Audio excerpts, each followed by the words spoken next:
জয় Jagannath. Tintu spice হাউসে আপনাদের সবাইকে স্বাগত। আপনারা কেমন আছেন? আশা করি সকলে ভালো আছেন। আজ দিনটি ছিল জগন্নাথ দেবের রথযাত্রার দিন, আর তাই জগন্নাথ দেবকে স্মরণ করে আজ ঘরে বানালাম জগন্নাথ দেবের 56 ভোগের এবং জগন্নাথ দেবের প্রিয় খাদ্য কণিকা। প্রথমে চালকে ধুয়ে 10 মিনিটের জন্য ভিজিয়ে রেখেছিলাম। এখানে আমি নর্মাল বাসমতি রাইস ইউজ করেছি, আর পরিমাণ ছিল 1 কাপ।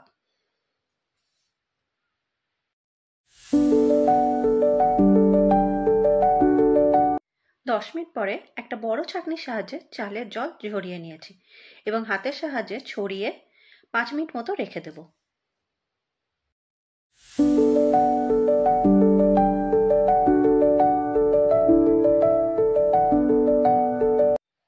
এবার একটি পাত্রে 1 টুকরো দারচিনি, 3 থেকে 4টি এলাচ, 7 থেকে 8টি লবঙ্গ, 1 টুকরো জায়ফল, হাফ চা চামচ জিরে এবং হাফ চা চামচ গোলমরিচ নিয়ে নিয়েছি। এবার একটি হেমাংদিস্তাতে সব মশলাগুলো ঢেলে একটু ভালো করে গুঁড়ো করে নেব।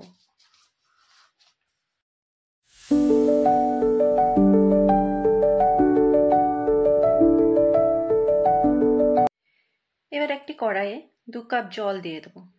এই কণিকা আসলে পুরীর জগন্নাথ ধামে মাটির পাত্রে রান্না হয়, কিন্তু এই সুদূর গোথেনবার্গে মাটির পাত্র আর কোথায় পাবো, তাই কড়াই ইউজ করলাম।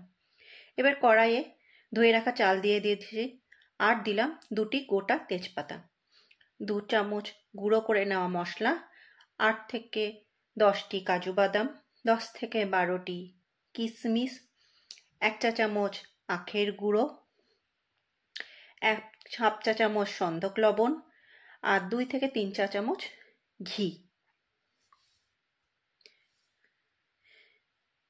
এবার একটা চামচের সাহায্যে একটু নেড়ে একটা ঢাকনা দিয়ে ঢেকে দিলাম।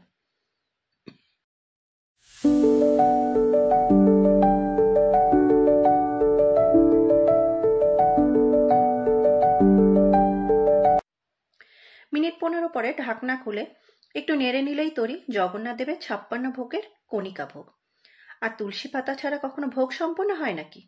তাই বলার জন্য এখানে যে তুলসী পাতা পাওয়া যায় সেটাই দিয়ে দিলাম। আর এই কণিকা ভোগ দর্শন করে বলুন সবাই জয় জগন্নাথ এবং হরে কৃষ্ণ। আর আমার ভিডিও ভালো লাগলে please subscribe to my channel, আর লাইক ও শেয়ার করতে ভুলবেন না কিন্তু। জগন্নাথ দেব আপনাদের সবাইকে ভালো রাখুন। আবার আসবো নতুন কথা ও দিন নিয়ে। আজ আসি, টাটা।